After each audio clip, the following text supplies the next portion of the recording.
Pakistan cricket team में leaders कैसे select होते हैं, इसके बारे में बात करना बहुत मुश्किल है क्योंकि बहुत अलग अलग क्राइटेरिया हैं।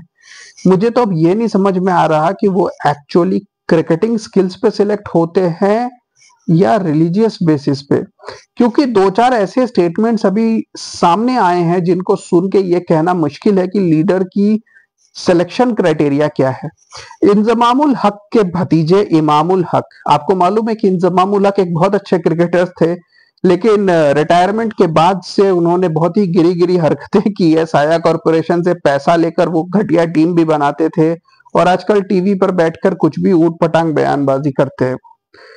उनके भतीजे इमामुल हक उनसे कम नहीं है, बल्कि उनसे 2 डिग्री आगे ही है।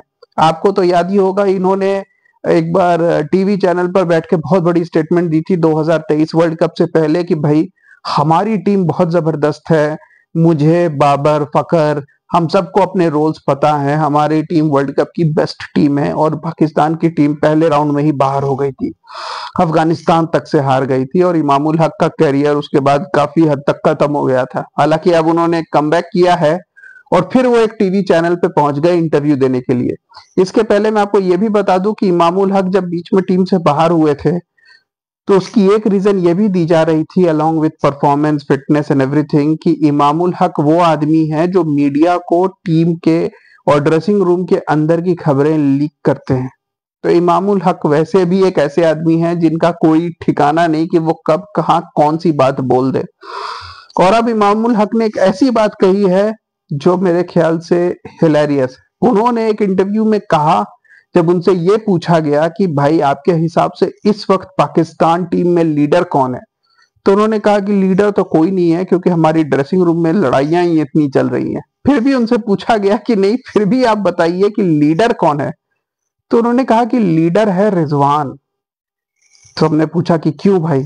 अब सबको लगा कि भाई लीडर रिजवान है, वो प्लान बनाता होगा, स्ट्रेटेजीज बनाता होगा, मैच कैसे जीतना है, या हारने के बाद टीम को मोटिवेट करता होगा।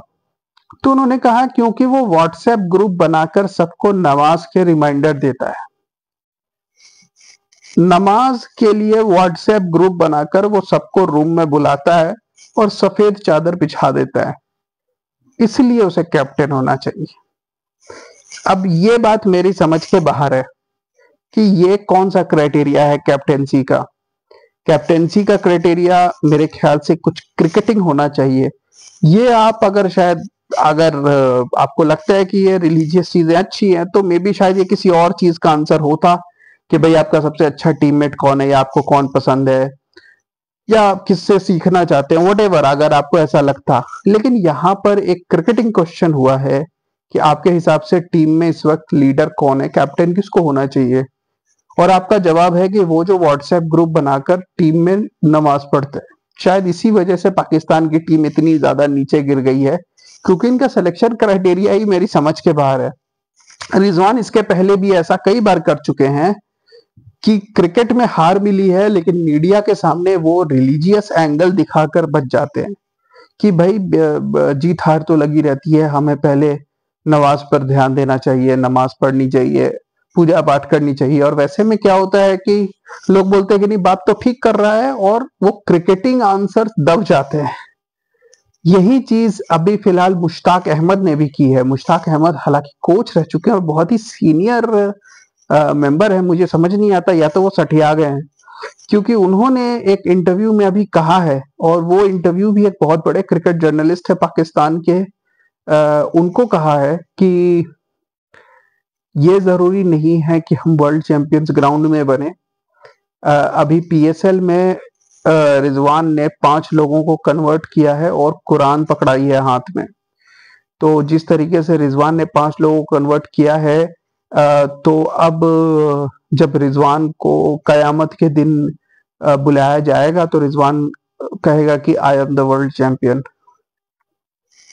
तो मेरे ख्याल से ये वर्ल्ड चैंपियन बनने का, कैप्टन बनने का जो क्राइटेरिया है वो थोड़ा सा अलग है इस वक्त पाकिस्तान का, वो समझ के बाहर है, या फिर इन लोगों का मानसिक संतुलन हार हार के बदल चुका है। मेरे ख्याल से पाकिस्तान को एक नई टीम बनानी चाहिए यंगस्टर्स की, रिजवान को जितना हो सके इस टीम से दूर रखें, क्योंकि रिजवान मेरे ख्याल से पूरी तरीके से पागल हो चुका है, और साथ साथ इमाम, मुश्ताक अहमद और इंजमाम उल हक का भी दिमाग पूरे तरीके से खराब हो चुका है। मेरे ख्याल से जिन लोगों को क्रिकेट नहीं समझ में आती उन्हें क्रिकेट से दूर करके जो क्रिकेट खेलते हैं उनकी क्रिकेट टीम बनानी चाहिए, और इन लोगों को एक व्हाट्सएप ग्रुप बनाकर आपस में बातें करनी चाहिए और आपस में ही वर्ल्ड चैंपियन और कैप्टन और लीडर बन जाना चाहिए, क्योंकि ग्राउंड पर जो मजाक चल रहा है इस वक्त उसकी जड़ें कहाँ हैं वो इन इंटरव्यूज से आपको समझ में आ सकता है। अनफॉर्चुनेटली मैं वो क्लिप्स यहाँ डाल नहीं सकता, मगर आप यूट्यूब पर जाकर देखेंगे तो आपको जरूर मिल जाएगा। Keep watching guys, thank you.